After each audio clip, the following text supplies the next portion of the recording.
Hello friend, my YouTube channel Shivani story में आप सभी का स्वागत है। आज की कहानी है एक वचन और। करुणा बेटा, ये वाली साड़ी पहनकर तो दिखा, मैं भी देखूँ इस साड़ी में कैसी लगेगी मेरी गुड़िया रानी। कल दोपहर में आ रहे हैं श्याम के घर वाले तुझे देखने। बहुत ही अच्छा लड़का है, बता रहे थे तेरे पापा। उन्हें तो बहुत पसंद है। श्याम और उसके परिवार वाले, तुम दोनों मिल लो, एक बार पसंद कर लो, बात आगे बढ़े, करुणा की माँ ममता जी ने कहा। अगले दिन करुणा को देखने श्याम आ रहा था। श्याम मल्टीनेशनल कंपनी में काम करने वाला बहुत ही हैंडसम, सुलझा हुआ और समझदार लड़का। करुणा साधारण से परिवार की साधारण सी लड़की थी, जिसके बहुत ऊंचे सपने नहीं थे। बस यही चाहती थी कि जो भी उसका जीवन साथी बने, उसकी भावनाओं की कदर करे और उसे सपोर्ट करे। हर मुश्किल हालात में उसके साथ खड़ा रहे, उसके परिवार को अपना परिवार माने और ढेर सारा प्यार करे। अगले दिन गुलाबी रंग की साड़ी पहनकर तैयार हुई करुणा बहुत ही सुंदर लग रही थी। उसका मन बहुत ही विचलित हो रहा था। समझ नहीं आ रहा था जब मिलेगी श्याम से तो क्या पूछे, क्या बात करे। श्याम की माँ और बड़ी बहन और श्याम करुणा के घर आ गए थे।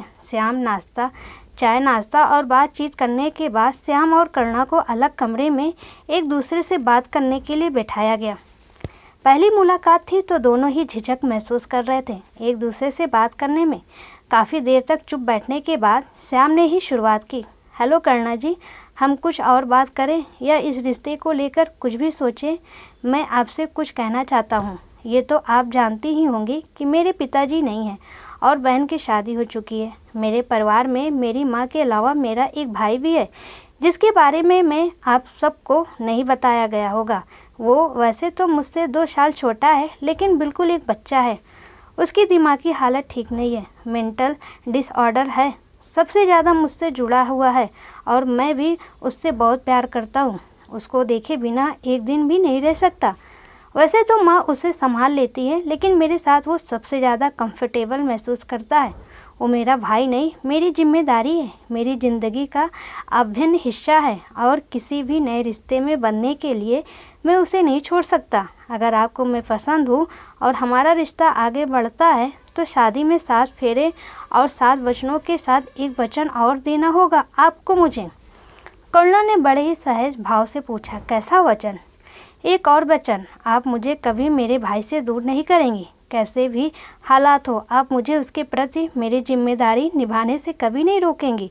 माँ की तबीयत भी ठीक नहीं रहती। अगर माँ को कुछ होता है तो मेरे अलावा कोई नहीं है उसका। मैं अपनी नई दुनिया बसाने के लिए अपने भाई को नहीं छोड़ पाऊँगा, श्याम ने कहा।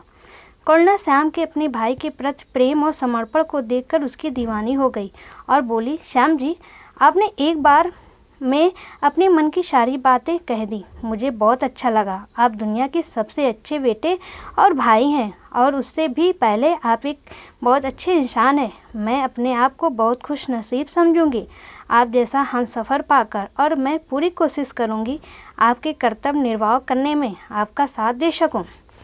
करुणा की बात सुनकर बहुत खुश हुआ श्याम और दोनों ने अपने घर वालों से शादी के लिए हाँ कह दिया। कुछ महीने बाद करुणा और श्याम ने 7 फेरे और 7 वचनों के साथ एक वचन और लिया और कुर्सी पर बैठे अपने भाई की तरफ देख श्याम मुस्कुरा रहा था। श्याम जैसे इंसान को पति रूप में पाकर करुणा बहुत खुश थी और मन ही मन ईश्वर को धन्यवाद दे रही थी।